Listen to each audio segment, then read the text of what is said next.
நேயர்களுக்கு இனிய வணக்கம். தோழர்களே, நம்மளுடைய இந்த யூடியூப் மூலமா நிறைய நல்ல செய்திகளை பகிர்ந்துட்டு வரோம். இன்னைக்கு நம்ம எந்த செய்தியை பத்தி பார்க்க போறோம்னு கேட்டீங்கன்னா, ஒரு காதலி ஒரு காதலனை எப்படி எல்லாம் தேர்வு செய்கிறார். இன்னைக்கு அது ரொம்ப சுவாரஸ்யமா இருக்குங்க அந்த நிகழ்வு. கொஞ்சம் யோசிச்சு பாருங்களேன். ஒரு காதலன் காதலியை தேர்வு செய்யறதுக்கு ஒரு லிஸ்டே போடுவோம். ஆனா இங்க ஒரு காதலி ஒரு காதலனை, தனக்கான தலைவனை தனக்கான துணைவனை மிக அழகாக தேர்ந்தெடுக்கிறாள். அதை எப்படி எல்லாம் அவ தேர்வு செய்யறா, இதனால அவங்க உடம்பில் ஏற்படும் என்ன அலைகள் மாற்றங்கள்லாம் என்ன நிகழுதுங்கிறத ஒரு சிறிய செய்தி போல நாங்க கூட பகிர்ந்துக்கிறேன். அதுல முதல் செய்தி என்னன்னு கேட்டீங்கன்னா, தலைவன் இவ எப்படி தலைவனை அவ கற்பனை பண்ணி பாக்குறா அப்படின்னா, தனக்கு வர காதலன் எப்படி இருக்கணுமா, ஒரு அழகிய குதிரையில தேர்ல அப்படியே பவனி வரணுமா. எப்படி யோசிக்கிறா பாருங்க. தன்னுடைய காதலன் தான் தலைவன், தலைவன் தான் கணவன். சரிங்களா? நான் எந்த இடத்துலலாம் தலைவன் சொல்றேனோ அங்க காதலன்னு வச்சுக்கோங்க, எங்கெல்லாம் காதலன் சொல்றேனோ அவன் தான் கணவன் வச்சுக்கோங்க. அப்படி அந்த தலைவன் அப்படி குதிரையில ஏறி வரும் பொழுது அவனுடைய அந்த உடம்பு இருக்குது பாருங்க, ஒரு கம்பீரமான ஒரு தோற்றத்தோடு மிக அழகிய உருவம் கொண்டு அவன் அப்படி அந்த நகருக்குள் அப்படி வரும் பொழுதே அவனை பார்த்து இவளுடைய உடம்புக்குள்ள பாத்தீங்கன்னா அப்படியே ஒரு பூரிப்பு ஊற வேண்டுமா. அதை எப்படி சொல்லுவாங்கன்னா பசலைன்னு சொல்லுவாங்க. இலக்கியங்கள்ல எப்படி சொல்லுவாங்கன்னா அதை பசலை ஊறுவது அப்படிம்பாங்க. இன்னைக்கு கூட நம்ம சொல்லுவோம், நமக்கு பிடித்தமானவர்கள் காதலனோ காதலியோ அப்படி எழுத்தவளோட அப்படி நடந்து வரும் பொழுது நமக்குள்ள உடம்புக்குள்ள ஒரு பூரிப்பு ஏற்பட்டு உடம்பெல்லாம் அப்படியே வெளியே சொல்ல முடியாம ஒரு தவிப்பு இருக்கும் இல்லையா. அது ஆணுக்கு மட்டும் சொந்தம் இல்லை, பெண்ணுக்கும் சொந்தம். அப்படி அந்த பெண் பாப்பாளாம். அவளுடைய அந்த எப்படி சொல்றாங்களோ அவ மை கீட்டி இருப்பா பாருங்க. காதலனை பார்க்கும்போது காதலி எப்படி எல்லாம் தன்னை அலங்கரிச்சு போவா, அது மாதிரி இவ தன்னை அழகுபடுத்தி நிக்கிறா. அந்த காதலன் வரும் அழகை பார்த்ததுல இவ உடம்புல 100 கோடி பொன்னிறம் ஊறுகிறது அப்படிங்கிற பாருங்களேன். இவ உடம்பு அப்படி பூரிக்குதான். அந்த பொன்னிறங்கிறது ஒரு பசலை பூரிப்பு தான். அந்த உடம்புல எந்த பகுதி எங்கெல்லாம் சிலிர்க்கு, முகம் சிலிர்க்குதான், உதட சிலிர்க்குதான், கண்ணு வியப்படைதான், கைகள்லாம் அப்படி சும்மா ஒரு பரபரங்குதான். யாருக்குங்க? காதலிக்கு தலைவனை பார்த்து அப்படி ஏற்படுதான். அந்த தலைவன் பாத்தீங்கன்னா எப்பேற்பட்ட தலைவனா இருக்கணும். அவன் அப்படி வரானாம் அந்த குதிரையில, அப்படி தேர்ல ஏறி அப்படி கம்பீரமா அப்படி அழகா அவன் வரும் அழகை பார்த்து இவளுக்கு தன் மை தீட்டிய கண்கள் அப்படியே கலங்கி, அதான் ஆனந்த கண்ணீர் சொல்றது, அப்படியே கலங்கி பொன்னீர், அதாவது 100 கோடி பசப்பு பொன்னிறமாக மாறியது அப்படின்னு சொல்றாங்க. இது ஒரு குறிப்பு.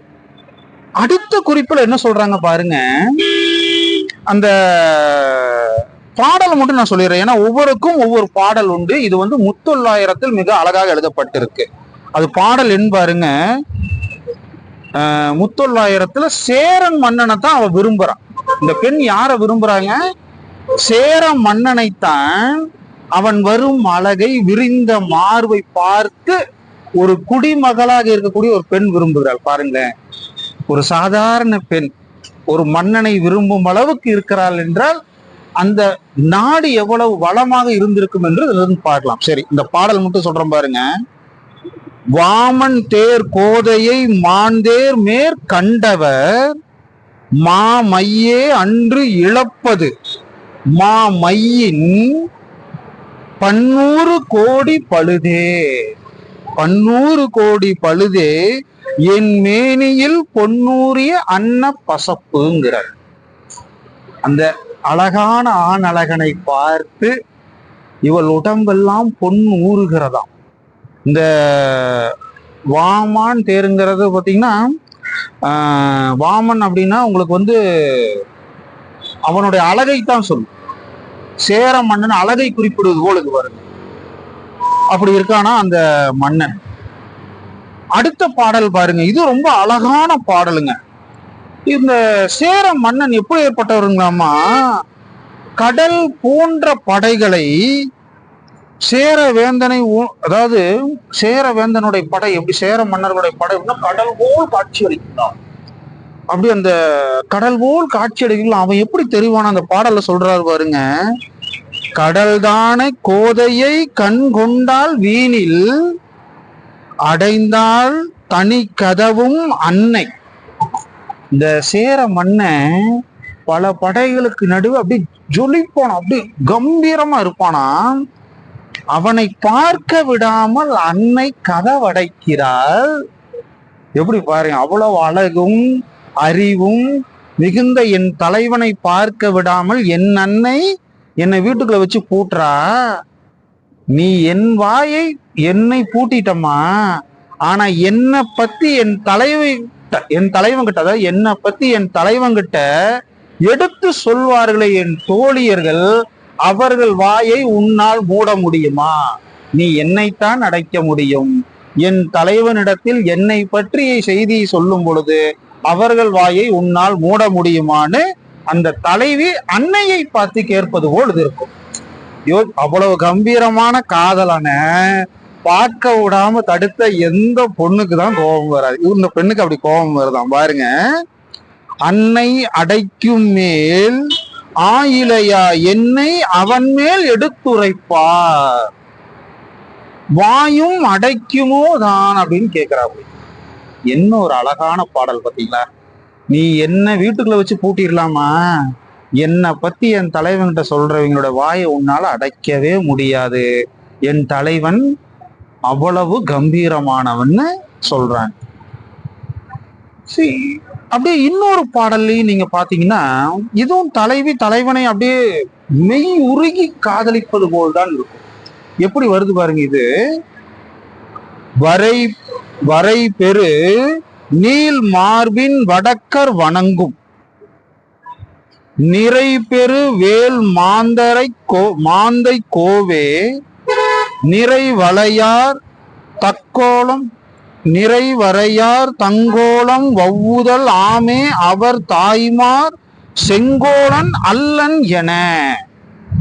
அதாவது இங்க தாய் என்ன சொல்றாங்களா, அந்த தலைவனை பற்றி தலைவி கிட்ட தலைவியின் தாய் என்ன சொல்றானா, அவன் செங்கோல் உடையவன் அல்ல. செங்கோல்னா என்னங்க, நாட்டை ஆளும் மன்னன் கிடையாது அப்படின்னு தலைவி கிட்ட தலைவியின் தாயார் சொல்வது போல் இது அமைந்திருக்கு இந்த பாடம். மலை போன்ற நீண்ட மார்புடைய பகைவர்களை வணங்க செய்யும். அதாவது இவன் எப்பேற்பட்ட வீரன்னா, தன் எதிரி கூட சாதாரண ஆளுக்கு கிடையாதாமா, கம்பீரமான தோற்றமுடைய நல்ல வீரமிக்கவர்களாக தான் இருக்காங்க. அந்த படை வீரர்கள் கூட அஞ்சி நடுங்கும் அளவுக்கு இவன் இருக்கிறான். இவனை பார்த்து இவனுக்கு நீ நாடு இல்ல, இவன் மன்னன் இல்ல, இவனிடம் செங்கோல் இல்லைன்னு யார் சொல்றாங்க? தலைவி கிட்ட தாயார் சொல்வது போல் இந்த பாடல் அமைந்திருக்கும். எவ்வளவு அழகா இதுல நம்ம பார்க்க வேண்டியது என்னன்னு கேட்டீங்கன்னா, நான் சொல்ல விரும்புறது என்னன்னா, ஒரு காதலனை தேர்ந்தெடுக்கும் பொழுது எப்படியெல்லாம் பார்த்து தனக்கான துணைவனை தேர்ந்தெடுக்கிறாங்க பாருங்க. இது அப்படியே இன்றைய காலத்துக்கு நீங்க எடுத்து வச்சு பாருங்களேன். ஒரு பெண் தனக்கான காதலனை தலைவனை தேர்ந்தெடுக்கும் எல்லா உரிமையும் இருக்கிறது. ஆனால் எப்படி தேர்ந்தெடுக்க வேண்டும், எந்த சூழல் வந்தாலும் அந்த ஆண் இந்த தலைவிக்காக கம்பீரமாக நிமிர்ந்து நிற்க வேண்டும். அப்படி நிமிர்ந்து நிற்கும் அழகேதான் அழகு என்று இங்கே பொருள். அவனிடம் தலையெழுத்தை மாற்றும் வல்லமை இருக்க வேண்டும். இவங்களுடைய பொருளாதாரம் தாங்க தலையெழுத்துங்கிறது. அப்படி ஒரு தலைவி ஒரு காதலனை தேர்ந்தெடுத்து விட்டால் இன்றைய சூழலில் காதலிக்கும் ஒவ்வொரு பெண்ணுக்குமே அவன் மன்னவன் தான். அது போன்ற மன்னவனை நாம் அந்த பெண்கள் தேர்ந்தெடுத்து காதலிக்க வேண்டும் என்று சொல்லி இது போன்ற காதல்களை வலிமை பெற்ற காதலாக மாறி அது மெய்யான கணவன் மனைவியாகவும் வாழ்நாள் முழுவதும் இருக்கும் என்று சொல்லி எனக்கு பேச வாய்ப்பு கொடுத்த அன்பு நெஞ்சங்களுக்கு எனது நெஞ்சார்ந்த நன்றிகள். வணக்கம்.